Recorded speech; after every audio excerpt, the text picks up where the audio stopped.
For our next session, let's do a complete about turn in perspective and hear about the government's legislative proposals for digital service providers and how they might impact you in practice. For that, I'm so excited to welcome Gemma Robson from the Department of Science, Innovation and Technology to the stage for her presentation. Now, folks, due to time constraints, we won't be able to take a live Q&A at the end of Gemma's session. However, please do post any questions or comments you have in the chat function, because we can take a deeper dive into those in the follow-up webinar that CyberSmart is hosting with DSIT and Gemma's team on the 11th of May, so they can dive all into those detailed questions. I'll give you more info on that shortly, but for now, Gemma, welcome to the stage. Great to have you. Thanks so much. It's a pleasure to be here. Yeah, no, it's our pleasure having you. And I know you're going to dig into what these proposals might look like and how they might impact us. What sort of tangible takeaways can we expect from what you're about to share? So yeah, as you said, this is quite an about turn from the brilliant presentation we just had, but I'll be looking at regulatory changes. I'll go into a bit of background, a bit of the detail, what's actually being proposed, but I really want the key takeaway here to be what can you do now, and in that, speak to us is really what I want people to take away from this. Interact with us. We're here. We want to talk to managed service providers. There's a Q&A session which we want people to attend. So please, if there's one takeaway you take from my presentation, it's talk to us. Yeah, well, it's great to start on this platform to open that channel of communication. So what I'll do, we've got your slide deck ready, Gemma. Brilliant, I'll hand you the floor. Thank you so much. Yes, so as Julia said, I'm Gemma Robson. I'm from the Department for Science, Innovation and Technology, and I work in the Cyber Resilience Directorate, or the Cyber Resilience team. So our team as a whole looks at how we can make organisations within the UK more secure. Now, my specific role, and what I've come to talk to you today about, which I hope isn't surprising for people, is our upcoming legislative changes.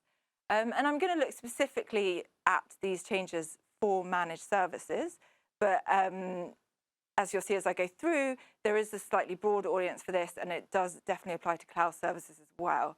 But I'll try and keep the angle on managed services because I think that is what most of the audience is. So before I launch into what these changes are, it's worth remembering how important this is and why we're doing this. And this is a kind of a key statistic from the Cyber Breaches Survey, if people are familiar with that. It's a brilliant survey.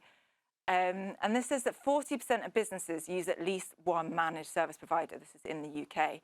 And that really shows the critical importance of managed service providers and why we have this focus. And I think it's worth saying here that what I'll be talking about in the presentation is risks, and I'll be looking at risks and how we're trying to mitigate those risks.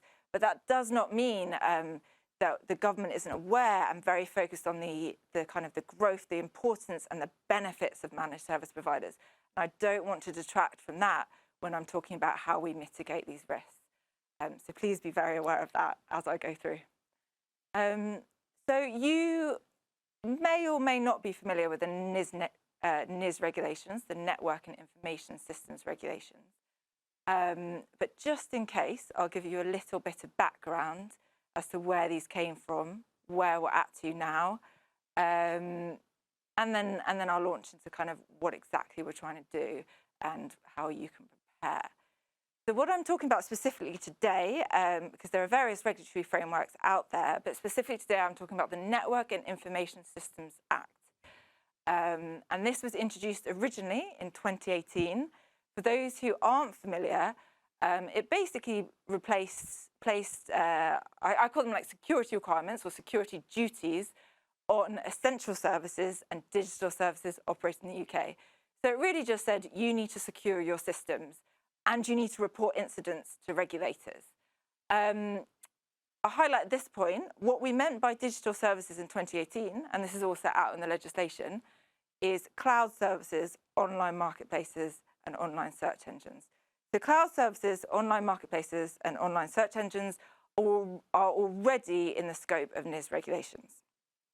After this, so after 2018, and I don't think it will come as much as a surprise to the audience, but there was an increasing focus on managed service providers, and that was related partly to their growth and their importance. and their innovation and the way we saw that figure, 40% of organisations in the UK have a managed service provider. And it also was partly some high-profile attacks, which I'm sure, again, the audience are aware of some of them, that sort of brought them to the attention of the public. And so as government, we started to look at managed service providers. We looked at their benefits, we looked at the risks, we looked at various policy options for how we might mitigate those risks. And we released the call for views, which is still it's still available on the internet if anyone wants to take a look. We released that in 2021 and got some feedback. And part of that feedback was actually very supportive of the idea of bringing managed services into a legislative framework or updating a legislative framework. So post that call for views in 2022, and this is where it really starts to get important, and this is where I really recommend that you have a look at this document, but we released a consultation on legal changes. So this was on changes predominantly to the NIS regulations, the Network and Information Systems Act. There are actually 6 kind of broad measures. I'm focusing on 3 of them today, those most related to managed service providers. But I really recommend you take a look at the document. There's a lot of detail in there about what we're proposing to implement, how we're proposing to implement it, and other measures that could impact on you. There's also the response to it, where we kind of responded to all, said what the results were, and did change some of the proposals slightly based on the consultation. So worth having a look at that as well. Right, so again, apologies for giving slightly more background before I launch into what this actually means for you, the audience, but I think it is really important to talk about why we're doing this. And I think I really want to emphasize that in everything we do, looking at these legal changes, we have this question in our mind: what risks are we targeting? What are the outcomes we're looking for? And then everything we do, we try and make sure that it is targeting the risk and the mitigation of risk, and that is proportionate to those. The way we conceptualize these, of course, there's lots of different ways to conceptualize risk within cyber, and this is specific risks, how we conceptualize risk for managed service providers. So we have the resilience risk, and that is, the way we think about that is the risk that when a managed service fails, their customer might fail. And why that's so important is, again, 40% of businesses have a managed service. Often managed service providers have hundreds of customers. Often, in fact, very frequently, their customers are government, essential services, critical national infrastructure, financial services, huge swaths of the economy. So if the customer's businesses fails because a managed service fails, that's really important to us. That could have a really significant impact on the cyber resilience of the UK. So that's the first risk we're targeting. The second one, and it's very related, but it leads to slightly different outcomes in policy sometimes, so it is worth highlighting, is what we call the attack vector risk. And this isn't where the customer's business, or it's not necessarily where the customer's business fails, but it's where the customer business is compromised. So it's where the managed service is being used as an attack vector to get into the systems. So the result of this might be implications for data security. We're looking at personal sensitive data in particular. It might be that the managed service is then used as a jumping point to other organisations. Their service might not be affected at all. But that compromise there and that worry about the insecurity of data and systems is definitely within our scope of what we're trying to mitigate when putting these proposals forward. Now the most important part, what are these proposals? What is the government proposing to do in terms of the NIS legislation? So I've highlighted the 3 here I think will be most relevant. The first, and the one I'll focus on in the next 2 slides, is bringing managed services into the scope of NIS regulations. So as I said, I think it's quite important to highlight, at the moment, cloud services are in scope, and online marketplaces and online search engines. What we're planning to do is bring managed services into scope in the same way as cloud services are at the moment. And it's also worth highlighting, by managed services, we are referring to mainly managed IT services and security services. do look at the consultation and consultation response for kind of an outline of more of a definition and characteristics of what the scope might look like, and do come armed with questions, concerns around that to our webinar, because it is really important.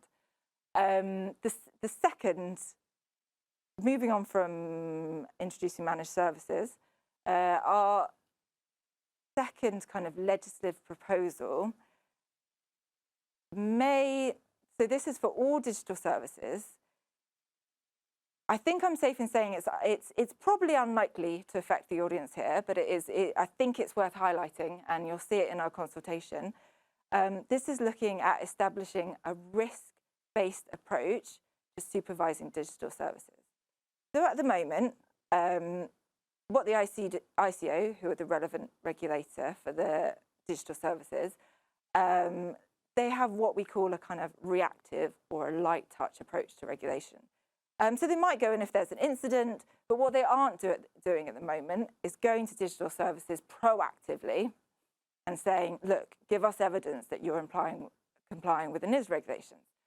What we're saying, or what we're proposing to introduce, is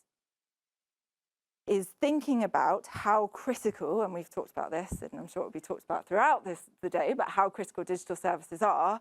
The ICO will be allowed to and can establish a more risk-based approach where they look at the most critical services, and by that we really mean the most critical, and that might be about their size, or it might be about their role in very critical supply chains. It will be the most critical, and they might go and say, look, give us evidence of your security, give us evidence of your cybersecurity practices and that you're complying with the duties. I really want to emphasize, for the vast majority of digital services, managed services, cloud services, it will remain a light touch supervisory regime. And then the third one, which again I think might be quite important to people on the call here, is that at the moment, and this is quite a big caveat to the regulations, small and micro digital service providers are out of scope. So you're automatically out of scope if you have less than 50 employees and a turnover of less than 10 million. That's going to stay. That's going to stay for managed services, or that's what we're proposing at the moment. But what we're looking at is a potential exception that allows ICO to bring small and micro digital service providers into the scope of regulations if they are present an exceptional risk. And the important thing here is that this is exceptional circumstances. So the proposal is that automatic exception still remains, but if the ICO, and again, it will be probably about the criticality of, or the role in a sector, or the criticality of a supply chain that is exceptional, the ICO will be able to, or we are proposing, will be able to kind of tap that DSP on the shoulder and say, we actually think that due to your role, you should be in those regulations. And again, that's set out in the consultation. It's at proposal stage at the moment. So having given you that whistle-stop tour of three of our proposals, I'm going to go on to what this actually means for the audience if you're a managed service provider. So if you're a managed service provider and you're not a small and micro enterprise or digital service, when these regulations have royal assent, or when they go after they've gone through Parliament, the one action you will need to take proactively is to register with the ICO. And as part of that, if you don't have a head office in the UK, you'll have to appoint a UK rep, and that's a proactive action that the regulation will ask you to take. The other proactive one, just skipping down to the fourth bullet point here, is you will have to report relevant incidents to the ICO. And the ICO will set out what it means by relevant incidents. That's actually being one of our proposals relates to that. So if you're interested, take a look in the consultation and we can speak to it more in the Q&A. But that is another proactive thing you will have to do. The other two sort of middle ones are, what I've put here are the very high level duties that we intend to implement in the regulations. So this will be something around, and again, it will be, our intention is for it to be similar to how digital services are currently regulated. But But this will be something around securing your networks and information systems, and that will be a proportionate duty, so relative to the risk they pose, and then minimizing the impact of incidents on your system. So when an incident does happen, how prepared are you to respond? So these are obviously very high level. These are what's set out in legislation. The ICO, as the relevant regulator, will be there with support and guidance. They already have guidance on their website. As our understanding, they're looking to update this. Obviously, we can't step on the regulator's toes. We can't confirm what the guidance will look like, but we can say that the direction of travel for NIS regulations in terms of guidance, in terms of more information about how to meet these very high-level duties, is the NCSC Cyber Assessment Framework, so CAF, which I'm sure a lot of you are aware of already. And that, I would say, is a really good place to look when you're looking at those high-level duties and what might be expected of organisations brought into those regulations. But as I said, it will be for the ICO to set out exactly what, to set out guidance and what they mean by this. So having said all that and what this all means, what can you do now? So one of the most important things you can do, and I said this at the beginning, come to our webinar, which is kindly being hosted by these guys on the 11th of May. It'll be me and some other colleagues. Please do take a look at the consultation beforehand, the consultation response. Come armed with questions, which we will hopefully answer as best we can. Come armed with concerns as well, because now is the time to tell us your concerns, to tell us where, if you do think there are issues, please tell us. Now's the time. And I would say, and I emphasize this for everything you can do now, these proposals have been shaped and would not be and we wouldn't have the knowledge that we have now if it wasn't for talking to businesses, and in particular small and medium businesses we want to hear from. Businesses that may not have talked to us before, please do come forward and talk to us. Please tell us your concerns. Please ask us your questions. I think I've talked, so I've put some documents here which I think might be circulated, which is worth taking a look at. Again, just to highlight the consultation and the consultation response, because that will give you a lot more detail about what we're proposing, and also the CAF, because that might give you some guidance on what the requirements will look like. I've put here NIS legislation 2018. It's worth looking at the parts relevant to digital service providers for that, because, as I said, our intention is to regulate managed services as digital service providers. And then, yes, talk to us directly. Please reach out directly to us. That's my colleague there, and me, Jem Robson, my colleague, Philip. We are really happy to have quick chats on this. Questions, concerns, please come to us. And on that note, hopefully see you all at our webinar on the 11th of May. Yeah, no, that would be a really helpful event to dig further into this. Gemma, thank you so much just for giving us an insight into what we can expect and really hammering out what we need to know in advance at this high level to begin with. Thank you so much. We've had a couple of questions and comments in the chat. I think you did touch on these, but perhaps just for clarity, Jack in the chat said, you know, and I know you touched on this, is there a certain size an MSP has to be, i.e. staff, turnover, and I know you talked on this, to be impacted by these changes? So is there anything else you want to add, or just perhaps repeat for our attendees so that they know where they fit in? So yeah, so small and micro, exempt from the regulations. That will be, or the proposal at the moment is the same as what it is currently for digital service providers. So that's less than 50 employees and an annual turnover of less than 10 million. You are exempt from the regulations. It might be worth noting as well that the risk-based regime means that everything is relative and proportionate to the risk that the managed service presents. So you will likely have a lot less contact with the regulator if you are smaller or present less risk. And we really are trying to make this a risk-based supervisory approach. So complete exemption if you're small and micro, automatic exemption, unless you're brought in by the ICO. And then it will be about mitigating risks, and all the duties are proportionate, and we would like to emphasise that. Yeah. And it's great, of course, you're setting up that channel of communication so people can reach out to you and discuss these things. And then one last thing, just here from our chat, perhaps you can illuminate this on us. Brian here says, is registering as a digital service provider different to registering with the ICO as a data processor? Perhaps yeah, it is under different regulatory regimes. Yes, so if you are in scope of NIS regulations now and not a smaller micro, so that's a cloud service provider, you should be registering with the ICO under the NIS regulations. It's name, contact details. It doesn't require you to provide any further information at this point, but you should be registering under NIS regulations specifically.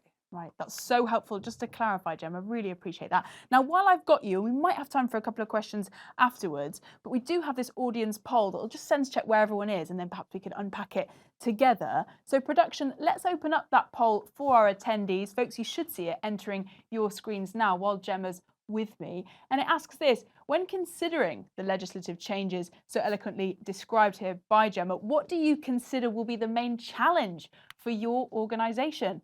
Here are your options, and then we'll unpack what you come up with. Please, folks, just pick one so we can get a sense of your real objective and challenge here. So would it be a lack of clarity on whether my organisation is in scope? Is it a lack of clarity on how to meet the regulatory requirements? Is it the cost to my organisation of complying with the regulations? Is it the challenge of meeting the regulatory requirements, i.e. non-cost?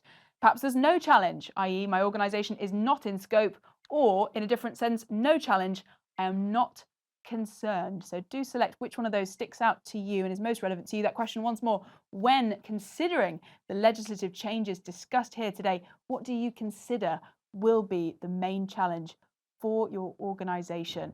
Do just pick one response to that, folks, and get your answers in as soon as you can, because I'll close that poll and I'll count you down so that you can get those last ones in 5, 4, 3, 2, and 1. Okay, production will now close that poll. They'll correlate those results and put them into something digestible for us, Gemma. I know this will be quite insightful for you just to get a sense of where people sit on it. But what out of that list do you anticipate might be some challenges that the folks are going to encounter?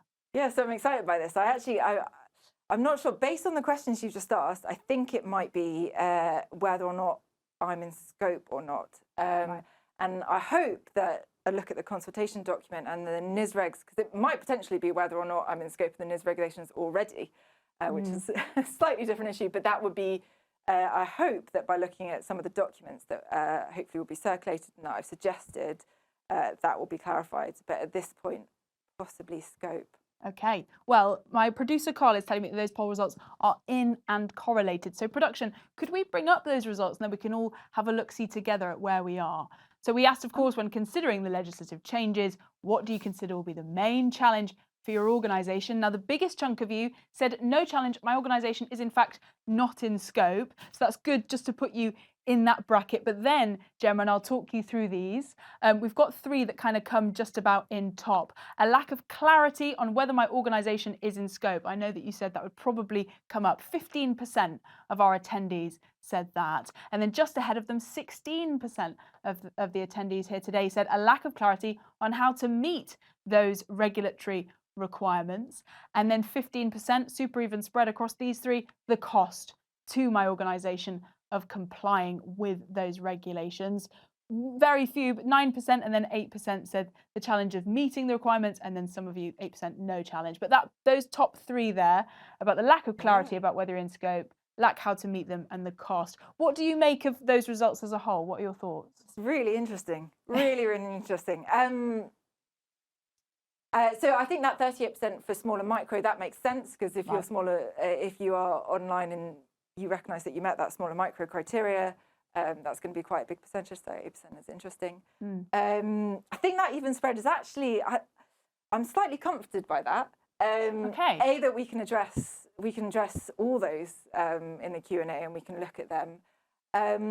But I think it's good that people have different concerns, but that overall, I'm slightly confident that it's not one challenge that is standing out above all else. Yeah. And I hope that for those of you that were concerned, so that 15%, 16%, and 16%, I'm not going to do that quick maths. Great memory.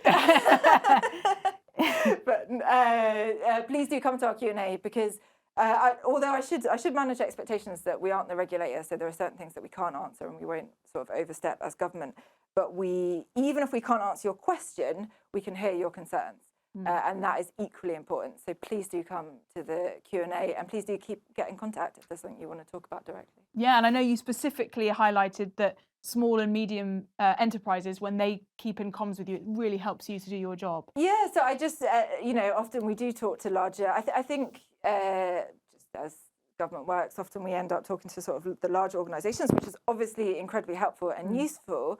But where we really are trying to encourage communication and communication channels is organisations that we might not necessarily have spoken to before and might have a completely different take, might introduce concerns that we hadn't thought of, might be in a sector or might deliver to an organisation that we just haven't spoken to before. So it is really, really helpful, and I really would encourage anyone who thinks they have concerns, questions, please do talk to us or come to the Q&A first maybe. And we'll try and answer some of them and then maybe reach out after that. Well, Gemma, just having you here to give that high-level overview and then get into some of the detail here has been really helpful. Thanks for sharing your insight ahead of the curve. And then also really great just to geek out with you on that poll result and give you that insight back. Thank you so much for having me. Thank you. It's a pleasure to be here. And thank you to CyberSmart as well for organising this. Oh, awesome. Always happy to come along. Oh, I'm so glad. We'll have you next time, I'm sure. Amazingly helpful guidance there from Gemma Robson. And again, there will be an opportunity to ask lots of questions during the follow-up that she mentioned that will be taking place on the 11th of May.